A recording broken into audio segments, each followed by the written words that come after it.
Hi there, programmers! Marunong ka na ba sa HTML and CSS pero nahihirapan ka pa rin sa JavaScript? Don't worry, I've been there before.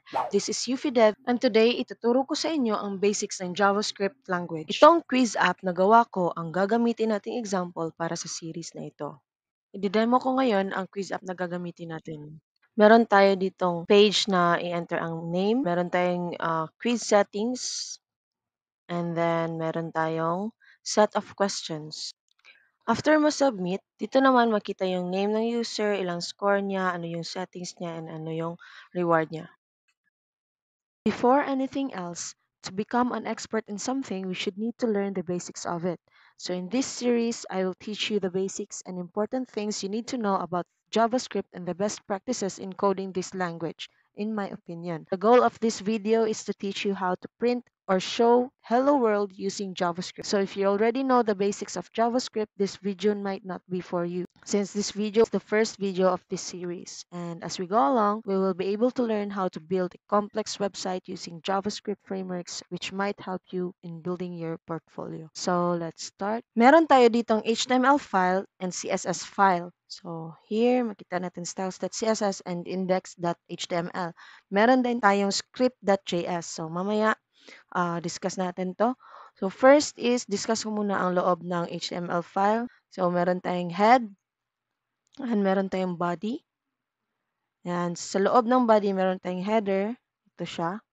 And meron din tayong section na about me, and also section na task and list of tasks, and meron tayong footer. Ang JavaScript programs ay pwede nating i-insert almost kahit saan dito sa HTML file na to using the script tag. So for example, pwede natin ilagay siya sa loob ng head. Ayan, script tag. And then ito dito, pwede natin siya ilagay. For example, alert, hello. Save. So, pag i-refresh natin, gagana pa rin yan siya. Hello. Ang alert function sa JavaScript ay useful para mag-display ng text sa loob ng dialog box na nagpa-pop up sa screen. Ito rin ang palagi natin gagamitin sa video na to. Sa baba naman, pwede natin lagay dito. Sa baba ng body, save, then refresh, and then pwede din natin siya ilagay dito sa before ng end body tag. So, save, refresh, so gumagana pa rin siya. Usually, dito yan siya nilalagay before sa end body tag. So, dito na lang din natin siya ilagay sa example na to. So, sa loob nito, script tag, kung ano man yung mga nandito, ito yung JavaScript codes na automatically ine-execute pag pinaprocess na ng browser ang tag. So, say for example, namihan natin yung alert. Alert, hello. Then, alert, world. World. Ayan. Dalawa lang. So, pag refresh, hello, then world. Then, execute na ulit yung HTML.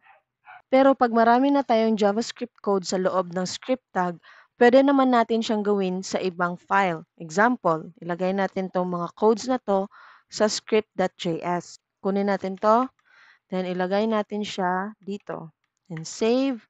Then, dito naman is tawagin natin siya using the src attribute. So, src, then gawin lang natin is ./script.js. Kasi magkasama lang naman sila sa isang folder, so pwede natin itong gawing ./script.js. Pwede naman script.js lang diretso. Pero mas better na may ganito siya. I-refresh natin. Yan. Hello, then world. So, gumagana pa rin siya dito. Okay, say for example, yung script.js is nasa ibang folder. Gawa tayo dito ng new folder, JS na folder. Then, itong script is ilagay natin dyan. Then, move. Hindi na ito mariread ng web page natin. So, refresh natin siya. Wala na siya. Kasi, yung src natin, na hindi siya naka-properly path. So, lagay lang natin is ./js/script. Save natin. Then, refresh. Ayun. Kita niya pa rin. So, pag marami naman tayong JavaScript file, pwede naman natin siya lagyan ng maraming JavaScript file dito. So, for example, meron pa tayong script1.js, script2.js. So, lagyan lang natin ng ganyan. Script1, then script2, then save.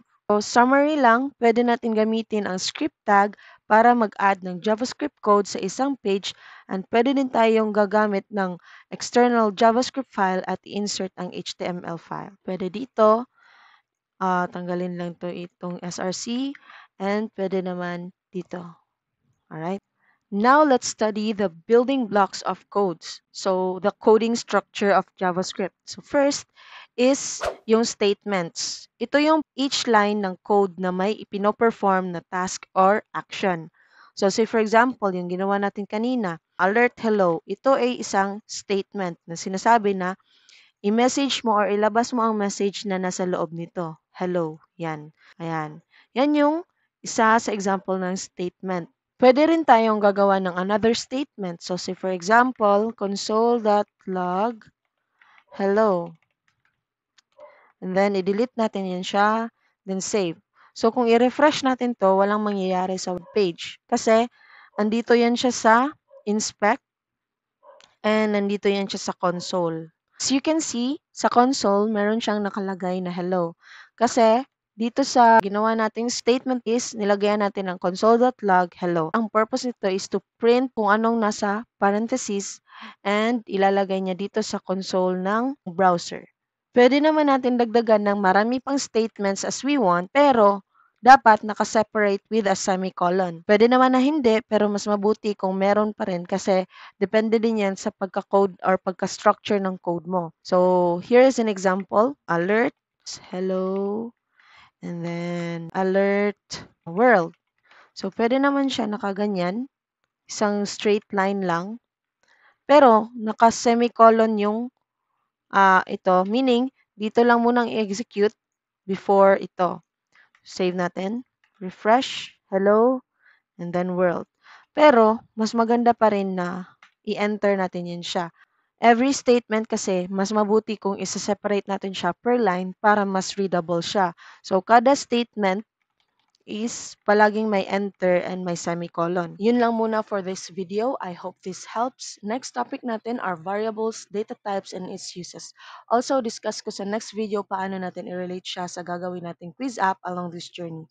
This is UFIDEV. Thank you for watching. Good luck, programmers!